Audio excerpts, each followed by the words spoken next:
காலையின் அமைதியில் கானகத்தை நோக்கி நடந்தான் ஏழை மரக்கொத்தான் ஈசன். தினமும் போலவே தன் குடிசைக்கு உணவாக சில விறகுகளை சேகரிக்க வேண்டும்.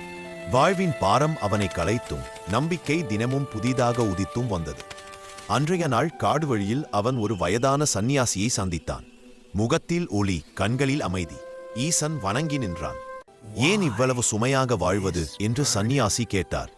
ஈசன் சிரித்தான். ஐயா, வாழ்வில்லை, போயிட்டும் இல்லை. வாழ்வு எனக்கு சுமை, ஆனால் அது எனக்கு கிடைத்த ஒரே வரம். சந்நியாசி அவரது தோளில் கை வைத்தார். மகனே, மனிதன் நிழல் போன்றவன். நீண்டாலும் குறைந்தாலும் நிழலின் உண்மை அது நிலை நிற்றாது என்பதே. ஆனால் நிழல் வரும்போது நடக்கும் பாதை நமக்கே சொந்தம்.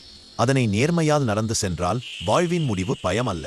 அந்த வார்த்தைகள் ஈசனின் உள்ளத்தில் ஒலித்தன. நிழல் போன்றவன், அவன் தன்னை அணைக்கும் நிழல் தண்ணி.